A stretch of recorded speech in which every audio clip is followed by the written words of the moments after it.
नमस्कार, बहुत स्वागत है आपका। आप देख रहे हैं एनडीटीवी मध्य प्रदेश छत्तीसगढ़। आपके साथ मैं हूं आसिफ शेख। मध्य प्रदेश में दिव्यांग कोटे में पद खाली हैं। प्रदेश में दिव्यांगों के लिए आरक्षित 37,000 पदों में से 21,000 से ज्यादा पद खाली हैं। 9,000 से ज्यादा पदों पर भर्ती के लिए कोई नोटिफिकेशन भी जारी नहीं हुआ है। कई युवा नौकरी की तलाश में अब ओवर एज होने की कगार पर हैं। जाहिर है ये चिंता की बात है। ऐसे में दिक्कत कहां है, देरी क्यों हो रही है? हम ऐसे ही सवालों का जवाब आज तलाशने की कोशिश करेंगे। हमारे साथ एक खास पैनल जुड़ेगा। हमारी कोशिश राजनीति से अलग दिव्यांगों को उनका हक दिलाने की रहेगी। डिबेट शुरू करें उससे पहले आइए एक रिपोर्ट देखते हैं।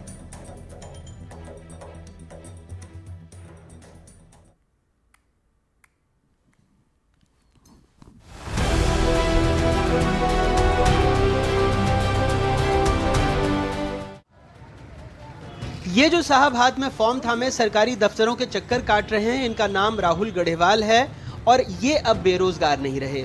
जी हाँ, सरकार की मेहरबानी से ये अब आकांक्षी युवा कहलाते हैं। कहते हैं सरकारें आती जाती रहती हैं लेकिन आश्वासन स्थायी होते हैं। मध्य प्रदेश के दिव्यांग युवाओं की हालत देखकर लगता है सरकारी दफ्तरों के दरवाजे इनके लिए पक्के तौर पर ऑटोमेटिक लॉक मोड में हैं। जबलपुर के दिव्यांग युवक राहुल गढ़ेवाल की सुबह सूरज के उगने से नहीं, कलेक्ट्रेट और एमपी ऑनलाइन सेंटर के चक्कर लगाने से होती है। 3 साल 15 आवेदन, हजारों रुपए सरकारी खाते में समर्पित, फिर भी न नौकरी मिली, न ये खबर कि उनकी संभावित कुर्सी किसी और के नीचे आ गई है या नहीं। अनुसूचित जाति से आने वाले राहुल को लगता था कि आरक्षण और दिव्यांग योजनाएं उनकी मदद करेंगी, लेकिन हर सुबह वो एक नई उम्मीद के साथ निकलते हैं और हर शाम हाथ में वही फॉर्म और निराशा लिए लौटते हैं। एक हाथ से कागज समेटते, सरकारी दफ्तरों के चक्कर काटते राहुल की तस्वीरें उनकी मेहनत और सरकारी बेरुखी दोनों की गवाही देती हैं। कई सरकारी डिपार्टमेंट में भी मैंने दिया हुआ है, फॉर्म वगैरह दिया है और उनकी पावती वगैरह भी रखी है, बट वहाँ से किसी चीज़ की जानकारी ये नहीं मिलती कि भाई इसका सिलेक्शन कब होना है या सिलेक्शन हो गया है। डिपार्टमेंटली में जो फॉर्म भरे जा रहे हैं उनकी जानकारी हमें मिले और हम लोगों को चांस दिया जाए, क्योंकि अभी हर डिपार्टमेंट हम लोगों को किसी चीज़ से जानकारी मिलती नहीं है और हम लोगों को दिया नहीं जाता है। भोपाल के बैरसिया में रहने वाले दिव्यांग राहुल वंशकार की सरकारी नौकरी की तलाश में मैराथन दौड़ जारी है। 2019 से फॉर्म भरते भरते अब फॉर्म के पन्ने उनकी जिंदगी की किताब बन चुके हैं। डीएड किया, शिक्षक पात्रता परीक्षा पास की, 4 परीक्षाएं दी, 25 विभागों में वॉक इन इंटरव्यू दिया, लेकिन नौकरी का दरवाजा अब तक नहीं खुला। पिता मजदूरी करते हैं और अब हालात ऐसे हैं कि आगे पढ़ाई जारी रखना बड़ी चुनौती बन चुका है। पैरों से दिव्यांग राहुल ने सोचा था नौकरी मिल जाएगी, लेकिन मिला क्या? सिर्फ ठोकरें। वैसे भी ये बेरोजगार से आकांक्षी युवा बन चुके हैं। सरकार की माने तो अब ये बेरोजगारी की नहीं, अपने सपनों की दौड़ में हैं। कई तो सर दिव्यांग ऐसे हैं जो ओवर एज हो चुके सर, अब उनके लिए पेपर देना कोई मायने नहीं है सर। उनकी पूरी पढ़ाई बेकार चली गई। और इवन सर ये बात आपके माध्यम से बोलना तो नहीं चाहिए कि दिव्यांग आज ऐसी स्थिति में है कि सर वो पढ़े लिखे होने के बाद भी भीख मांगने पे मजबूर है। ऐसी स्थितियां, मतलब परिस्थितियां खड़ी हो गई हैं उनके सामने। जो बिल्कुल शिक्षित हैं, पास हैं, निर्धारित योग्यताएं उनके पास हैं, लेकिन उसके बावजूद भी सरकार की मंशा सर भरने की नहीं है। ये जो आप देख रहे हैं सब सीधी भर्ती विशेष अभियान चल रहा है, मुझे ऐसा लगता है कि ये भी एक सरकार का केवल स्टंट मात्र है। मध्य प्रदेश हाईकोर्ट ने साल भर पहले आदेश दिया था कि दिव्यांगों के लिए आरक्षित पद भरे जाएं, लेकिन आज भी 21,000 से ज्यादा पद खाली पड़े हैं। विधानसभा में सरकार ने खुद बताया कि स्पर्श पोर्टल पर 8,99,000 दिव्यांग पंजीकृत हैं, लेकिन नौकरियों के नाम पर स्पर्श से ज्यादा धक्का मुक्की मिल रही है। सरकारी आंकड़ों के मुताबिक 8,99,922 दिव्यांग पोर्टल पर पंजीकृत हैं। 48 विभागों में 6% आरक्षण का प्रावधान है। 37,328 पद दिव्यांगों के लिए आरक्षित हैं। 21,939 पद अब भी खाली हैं। 9,431 पदों पर अब तक कोई नोटिफिकेशन नहीं है। स्कूल शिक्षा विभाग में 5,771 पद खाली हैं। स्वास्थ्य शिक्षा विभाग में 1,120, उच्च शिक्षा विभाग में 771 पद रिक्त हैं। पंचायत एवं ग्रामीण विकास विभाग में 683 पद खाली हैं। 2024 से 2025 के बीच मात्र 2,759 पदों पर भर्ती प्रक्रिया पूरी हुई। लेकिन अब तस्वीर का दूसरा पहलू देखिए। कई विभागों में फर्जी दिव्यांग प्रमाण पत्र के जरिए लोगों ने नौकरियां हथिया ली। जब जांच हुई तो इनकी नियुक्ति रद्द कर दी गई। असली दिव्यांग आज भी अपनी बारी का इंतजार कर रहे हैं। मामला शिवपुरी और मुरैना से जुड़ा हो या दूसरे जिलों से, योग्यता से ज्यादा जुगाड़ की ताकत यहाँ साफ दिखती है। फर्जी प्रमाण पत्रों की भरमार है, लेकिन असली दिव्यांग सरकारी दफ्तरों के धक्के खाने को मजबूर हैं। वह अपने आप को ठगा हुआ महसूस करते हैं। ऐसा लगता है कि दिव्यांगों से ज्यादा सिस्टम लाचार है। इस मुद्दे पर कांग्रेस सरकार को कटघरे में खड़ा कर रही है तो सरकार कहती है भर्ती प्रक्रिया जारी है, लेकिन ये प्रक्रिया इतनी धीमी है कि घोंघा भी आगे निकल जाए, शायद इसलिए वो आकांक्षा जगाने में लगी है। आज दिन तक एक भी दिव्यांग जन को पिछले 1.5 साल में नौकरी नहीं मिल पाई है, जबकि लगभग 9 लाख दिव्यांगजन ऐसे हैं जिन्होंने रजिस्ट्री की है, आवेदन दिया है रोजगार के लिए। लेकिन बड़े अफसोस की बात है कि मोहन यादव जी की सरकार ने अभी तक एक भी दिव्यांगजन को नौकरी नहीं दी है और तत्काल जो भी रिक्त पद हैं दिव्यांगजनों के, उनको अगले 1 महीने में पूरा भरा जाए, ये हमारी मांग रहेगी। विशेष भर्ती के अभियान के अंतर्गत सरकार के सभी विभागों में 6% आरक्षण के तहत ये प्रक्रिया चल रही है। कई जगह कई विभागों में पद भरे भी गए हैं, तो ये पद भरने के काम सरकार कर रही है और मध्य प्रदेश के मुख्यमंत्री माननीय डॉक्टर मोहन यादव जी लगातार ऐसी चीज़ों की समीक्षा भी करते हैं और निर्देश भी देते हैं। राहुल जैसे हजारों युवा हर दिन सपनों की बैसाखी लेकर दफ्तरों के चक्कर काट रहे हैं, पर सवाल यह है कि आकांक्षाओं से पेट कब भरेगा। सरकार प्रक्रिया में व्यस्त है, दिव्यांग रोजगार के लिए त्रस्त हैं, इस उम्मीद में है कि शायद किसी विभाग में उन्हें नौकरी मिल जाए। ओवर एज होने का खतरा भी है, लेकिन क्या करें साहब, सरकारी प्रक्रिया है कि पूरा होने का नाम ही नहीं लेती। भोपाल से कैमरा पर्सन राजू बाथम और जबलपुर से अपने सहयोगी संजीव चौधरी के साथ आकाश द्विवेदी, एनडीटीवी। मामला बड़ा गंभीर है। हमारे साथ एक खास पैनल जुड़ रहा है। हमारे साथ एक दिव्यांग अभ्यर्थी राहुल वंशकार जी हमें ज्वाइन कर रहे हैं, जिन्हें अभी आपने इस रिपोर्ट में देखा। इसके साथ साथ बेरोजगार संघ की तरफ से भी हमें गेस्ट ज्वाइन करेंगे। सोशल एक्टिविस्ट नीरज तिवारी जी हमें ज्वाइन कर रहे हैं, समाज सेवी उषा उपाध्याय जी हमें ज्वाइन कर रही हैं और मेरे सहयोगी आकाश द्विवेदी मेरे साथ जुड़े हुए हैं। मैं आप सभी का बहुत बहुत स्वागत करता हूं। सबसे पहला सवाल आकाश मेरा आपसे। आकाश, कोई भी इस रिपोर्ट को देखेगा उसके मन में पहला सवाल यह आएगा कि यदि पद भरने ही नहीं है, अगर इस कोटे में भर्तियां होनी ही नहीं है, तो फिर यह कोटा है क्यों? बिल्कुल, ये सवाल बहुत जायज है आसिफ, और इससे ज्यादा चिंतनीय स्थिति इसलिए है क्योंकि हाई कोर्ट के निर्देश हैं। हाई कोर्ट के निर्देश के बाद जो सामान्य प्रशासन विभाग ने सभी विभागों को पत्र जारी किया, उसमें एक डेट मेंशन की गई। डेट थी जुलाई 2024 की, और ये कहा गया कि अगर इस डेट तक भर्ती प्रक्रिया पूरी नहीं होती है तो ये कोर्ट की अवमानना मानी जाएगी।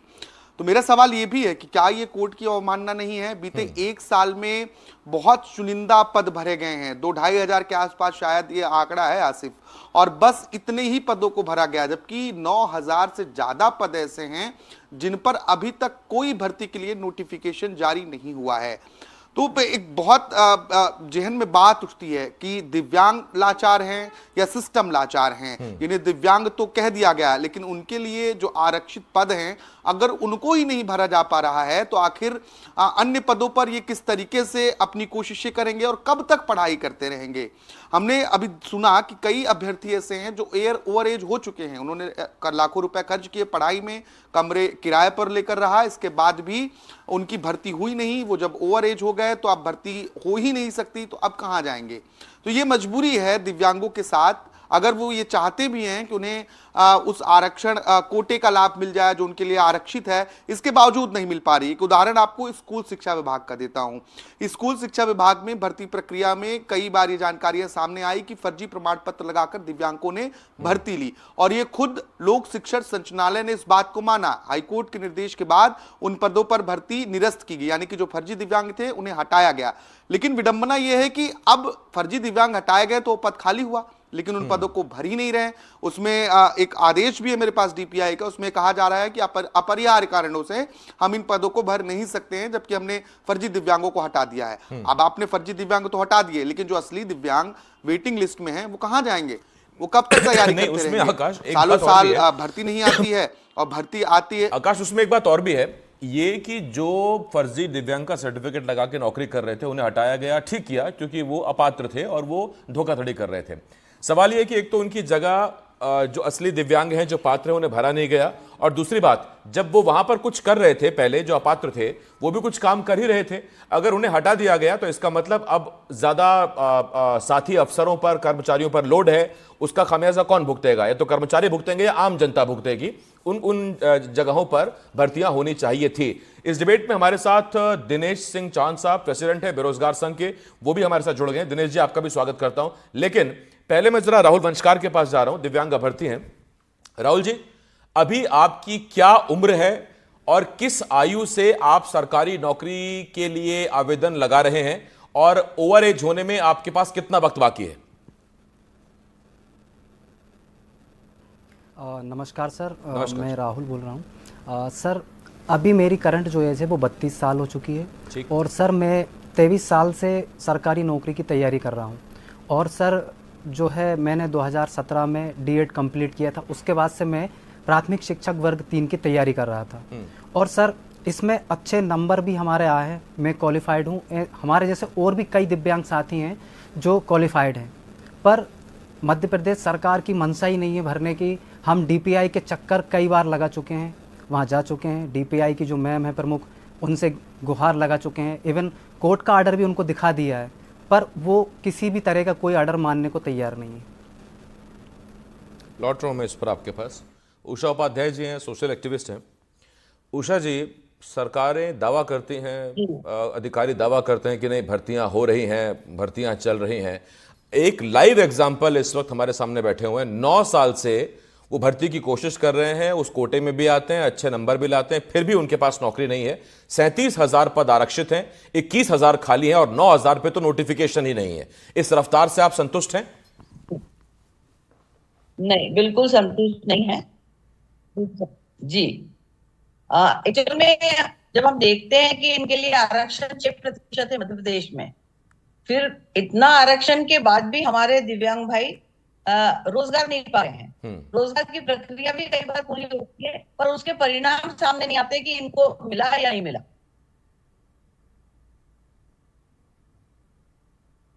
जी उषा जी। तो मैं ये कहना चाहूंगी कि जो हमारा सामाजिक ढांचा है, जिसमें सामान्य वर्ग के लिए जिस तरह से रोजगार आरक्षित है, उसी तरह दिव्यांग भाइयों के लिए भी रोजगार आरक्षित है। और उनके हक का जो रोजगार का पद आरक्षित है, वो उनको हमेशा मिलते रहना चाहिए। और उसी से उनका आत्मविश्वास बढ़ेगा। नहीं तो जो जो जिनकी उम्र निकल चुकी है दिव्यांग भाइयों की, उनके जो उनको हम देखते हैं कि उनकी जो निराशाजनक बातें हैं सुन के दूसरे दिव्यांग भाई भी निराश होते हैं कि हमको भी आवेदन करना चाहिए या नहीं करना चाहिए, हम भी इसी लाइन में तो नहीं आ जाएंगे। ठीक। नीरज तिवारी जी है हमारे साथ, सोशल एक्टिविस्ट है। नीरज जी, अगर मैं गलत नहीं हूं तो इस वर्ग के लोगों को, जो खास वर्ग है, दिव्यांग वर्ग है, इस वर्ग के लोगों को शायद उम्र में, आयु में कुछ छूट भी दी जाती है। बावजूद उसके अगर वो ओवर एज होने की कगार पर पहुंच गए हैं, तो ये तो जीता जागता प्रमाण है कि क्या आप रफ्तार लिए हुए हैं दिव्यांग कोटे की भर्तियों को पूरा करने में। जी आसिफ जी, अभी आपने देखा है कि दिव्यांगजन एक्ट 2016 है।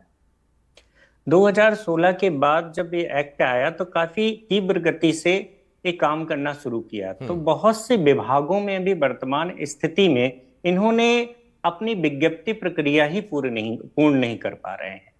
अब कई बार इन प्रशासनिक लोगों को ट्रेनिंग भी दिलवाई गई, लेकिन क्या कमियां रह जा रही हैं? कभी हवाला देते हैं कि हमारे यहाँ कर्मचारी नहीं है, हमारे यहाँ अधिकारियों की कमी है। मेरा ये कहना है कि बहुत से बच्चे ऐसे इंटरव्यू देने भी गए हैं, और जो इंटरव्यू देने गए, इंटरव्यू की प्रक्रिया इतनी टफ कर दी गई है जिसकी वजह से क्वालिफाई नहीं किया। जो गए हैं, मैं उनकी बात कर रहा हूं, उनको पहले कैटेगरी डिवाइड करनी पड़ेगी। और जब ये कैटेगरी डिवाइड करके ये काम करेंगे तो शायद इसमें तीव्र गति आएगी। अभी बहुत से विभाग ऐसे नहीं नीरज जी, मुझे ये बताइए, आप मुझे ये बताइए सर, कि अगर कोई प्राथमिक शिक्षक के, जैसे राहुल जी अभ्यर्थी हैं और वो भरना चाहते हैं, तो अगर आप प्राथमिक शिक्षक से आप यूपीएससी के अगर सवाल पूछेंगे तो फिर राहुल भाई यूपीएससी में ही ट्राई करें, फिर वो प्राथमिक शिक्षक का क्यों एग्जाम तैयारी करेंगे? मैं उसी पॉइंट पे आ रहा था, इस चीज को आगे बढ़ा करके। तो जैसे आपने कहा कि प्राथमिक शिक्षक है तो उससे हम यूपीएससी के क्वेश्चन पूछेंगे तो वो यूपीएससी की तैयारी करेगा। अभी हम बात ये कह रहे थे कि कोई यदि दिव्यांग यदि 30% है, 40% है, 50% है, 80% है या 100% है, इनकी अभी तक कैटेगरी ही डिवाइड नहीं की गई है। और वो लोग क्या कर रहे हैं, एक ही ढर्रे में हर चीज चलाने की कोशिश कर रहे हैं, जिसकी वजह से बहुत से लोगों को बहुत दिक्कतें हो रही हैं। जब दिक्कतें होती हैं, जो इनकी विशेष भर्ती अभियान प्रक्रिया चल रही है, इसको हम पॉजिटिव मानते हैं। विशेष भर्ती अभियान प्रक्रिया के तहत बहुत से लोगों को नौकरियां मिल रही हैं। बस हम ये देख रहे हैं कि ये लोग इसकी तीव्रता कब बढ़ाएंगे। अभी बहुत धीमी गति से ये कार्य हो रहा है, जो एक चिंता का विषय है। अच्छा नीरज जी, इस मामले में राहुल जी शायद ज्यादा बेहतर बता पाएंगे क्योंकि वो खुद उस वर्ग से आते हैं। राहुल जी, कितनी प्रतिशत दिव्यांगता के बाद ही आप उस कोटे में नौकरी पा सकते हैं, क्या नियम है?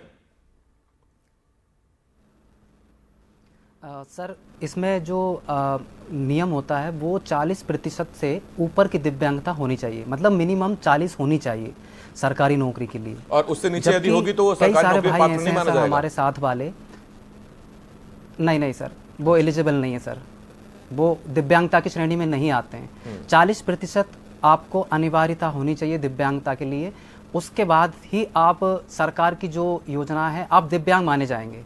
जो पीवीडब्ल्यू एक्ट 2016 बनाया गया था, हाँ, जिसका जिक्र भी हुआ। मैं लौटता हूं आपके पास। दिनेश सिंह चौहान साहब हमारे साथ बेरोजगार संघ के अध्यक्ष हैं। पिछली बार भी दिनेश साहब से जब मुलाकात हुई थी, बात हुई थी, तो ऐसे ही रोजगार और बेरोजगारी पर हुई थी। दिनेश जी, उस दिन भी मैंने कहा था, आप भी यही कहते हैं, हम दोनों चाहते हैं कि आपका संगठन धीरे धीरे खत्म हो जाए, कोई ऐसा ना हो कि आपके संगठन में रहे, क्योंकि आप बेरोजगारों के अध्यक्ष हैं। लेकिन हाँ, आपकी आवाज़ सुनी जाए, वो मेरी हमेशा से इच्छा रहेगी। और आप अकेले हैं जिसके बारे में मैं कहता हूं कि आपका संगठन खत्म हो जाए, इससे आप मेरी शुभेच्छा ही मानिएगा। दिनेश जी, मैं एक बात कहता हूं, देखिए, हर बेरोजगार के साथ मेरी संवेदनाएं हैं। मैं चाहता हूं कि उनको नौकरी मिले, हर कोई चाहता है। लेकिन ये जो वर्ग आज हम जिसको लेकर बैठे हैं, जिसकी हम बात कर रहे हैं, ये खास अटेंशन चाहता है। और उसकी वजह यह है कि आप और मुझे अगर नौकरी नहीं मिलेगी तो हम कोई अपना बिजनेस कर लेंगे, कुछ नहीं करेंगे, मेहनत मजदूरी कर लेंगे। लेकिन ये वर्ग ऐसा है कि इस पर आप कृपा मत कीजिए, लेकिन कम से कम हेल्प तो कीजिए। और उसी हेल्प के मकसद से, उनकी जिंदगी आसान करने के मकसद से आपने कोटा बनाया होगा। लेकिन देख लीजिए इस कोटे का क्या सीन है। देखिए, उस कोटे में एक्चुअली क्या, आज के समय में मेरे पास तो लगभग आज पूरे हिंदुस्तान से जो मुझे फोन करते हैं, हर राज्य से फोन करते हैं, दिव्यांग। मध्य प्रदेश सरकार ने एक बहुत ही वाहियात नियम बनाया। 2016 में जब डिसेबिलिटी एक्ट आया था, तो 2017 में डिसेबिलिटी एक्ट आया है अपने एमपी का। एमपी गवर्नमेंट ने क्या करती है कि 6% जो कोटा देती है, हर एक अलग, जैसे ईयर का हो गया, आंख का हो गया, तो एक होता है मल्टी डिसेबिलिटी, जिसको कई प्रकार की डिसेबिलिटी होती है, उनको ये लोग लाभ नहीं देते, सबसे पहला ऑप्शन। दूसरा, कभी भी इनको जो रिजर्वेशन जो दिया जाता है वो हॉरिजॉन्टल दिया जाता है। हॉरिजॉन्टल कुछ थोड़ा मैं समझाना चाहूंगा शेख साहब, कि जैसे एक वर्टिकल रिजर्वेशन है, मान लीजिए 100 सीट अगर जनरल की है, तो उसमें कंपलसरी उस जनरल में 6 लड़के रखना, किसके, दिव्यांग के, लड़के लड़की जो भी हो सकता है। ऐसे मान लीजिए 100 सीट अगर एससी की है, तो उसमें 6 सीट बहुत अनिवार्य है कि आप किसी भी हाल में जो है दिव्यांग को रखेंगे।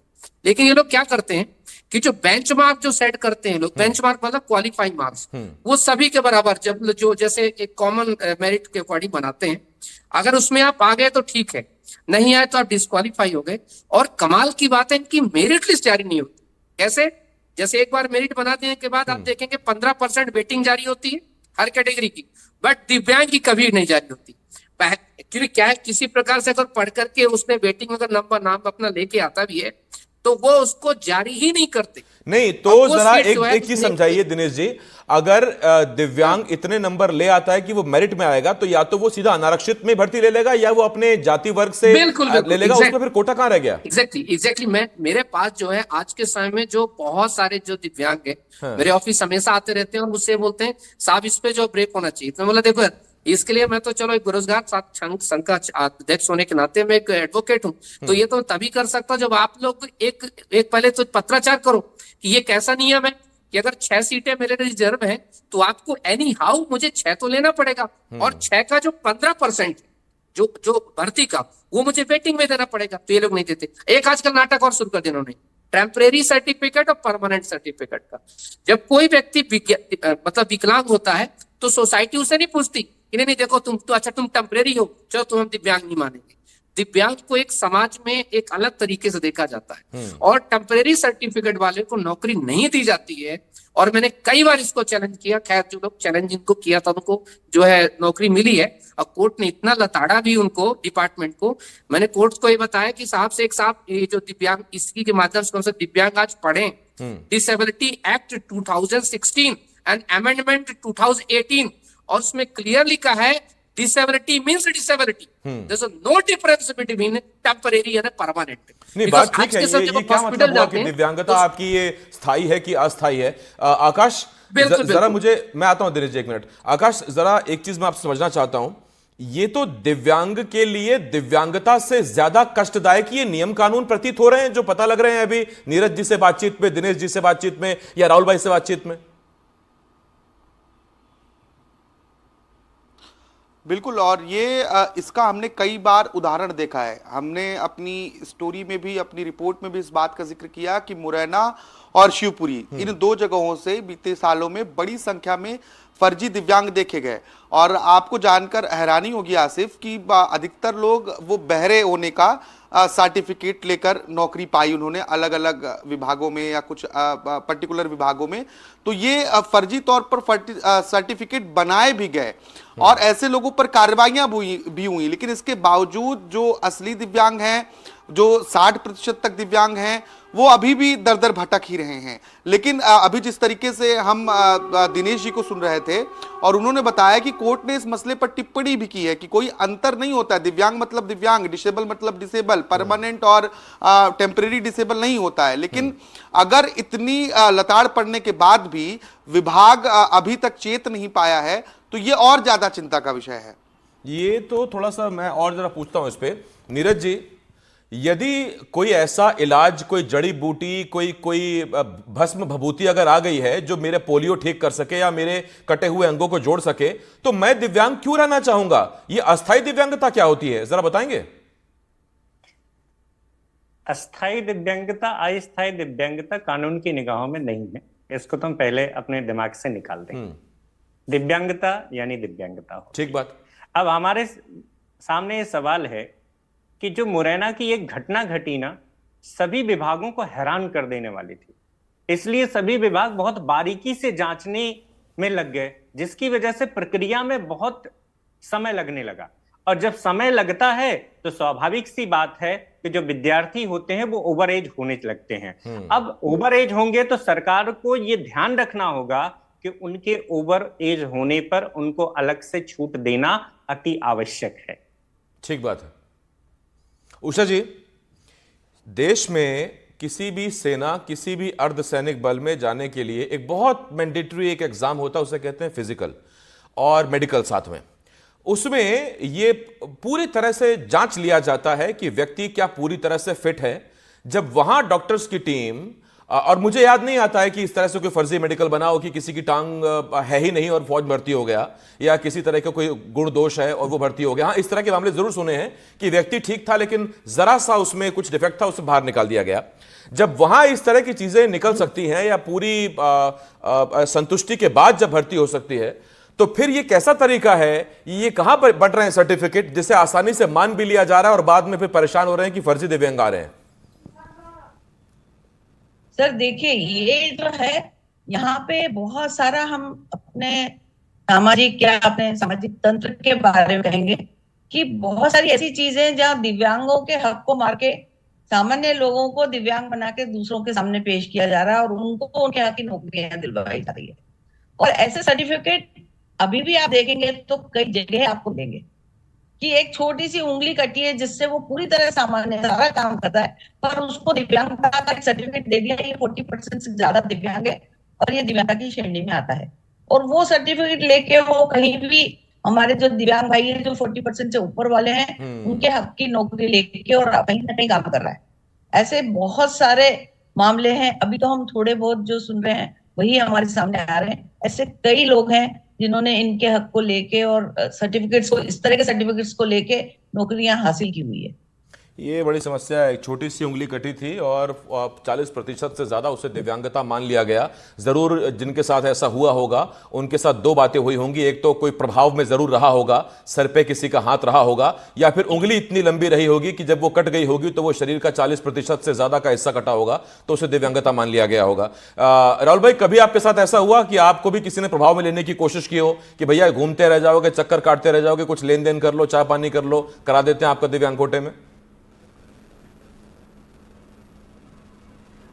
सर मैंने भोपाल में और हमारे अपने ज़िले के आसपास बहुत सारी जगह 25 से ज़्यादा मैंने इंटरव्यूज़ दिए हैं जो अभी सीधी भर्ती में चल रहा है बैकलॉग के। उनमें सर मैंने एक बात पाई है कि लगभग मैं ये आंकड़े मैंने आंखों से देखा, इस हिसाब से मैं आपको बता रहा हूँ, लगभग 60% ऐसे लोग होते हैं जिनकी दिव्यांगता बहुत कम होती है, लेकिन उन्होंने वो दिव्यांगता न जाने कौन से चीज़ से मतलब इतनी बढ़वा ली है कि मतलब किसी किसी की 80% वो खूब बंदा चल रहा है, खूब एकदम फिट है। अब हम भी सोचते हैं इनके कौन से डॉक्टर साहब ने बना दी इतनी कि 80% दिव्यांग हो गए। फिर मैंने देखा भी, मैंने कि भैया आप लगते कहाँ से हो? तो फिर मतलब ये बड़ी मेरे आंखों की देखी लाइव चीज है। सवाल पूछा आपने, जवाब क्या मिला? इतनी जगह गया हूँ मैंने, बहुत जगह देखे हैं, बहुत सारे। अब जवाब उसके बाद सर वो निकल गए वहां से मतलब उनको लगा कि ये कुछ करने वाले हैं। हाँ, नहीं देखिए, इसमें वक्त चूंकि मेरे पास खत्म हो रहा है, लेकिन मैं जरूर इतना कहूंगा कि एक तो दिव्यांगता का जो पात्र है उसको नौकरी मिले, उस कोटे में नौकरी मिले, और दूसरा कोटा अगर बनाया गया है तो कुछ सोच समझकर ही बनाया गया है, और तीसरा जब रिक्त पद खाली हैं जनता भुगत रही है, क्योंकि अगर पद हैं और वो खाली हैं तो उसका सीधा असर जनता पर पड़ेगा, और जब रिक्त पद खाली हैं तो फिर भर्तियां होनी चाहिए। रफ्तार पे सवाल है, मंशा पे कोई सवाल नहीं है, लेकिन सवाल इस बात पे है कि कब जो हकदार हैं उनको उनका हक मिलेगा। बहुत धन्यवाद करता हूं मैं आपका आकाश, राहुल भाई आपका बहुत धन्यवाद, उषा जी, नीरज जी और दिनेश जी आपका बहुत बहुत धन्यवाद हमारे साथ जुड़ने के लिए, इस डिबेट का हिस्सा बनने के लिए। छोटा सा ब्रेक है, ब्रेक के उस पार तमाम बड़ी खबरें जल्द लौट रहे हैं।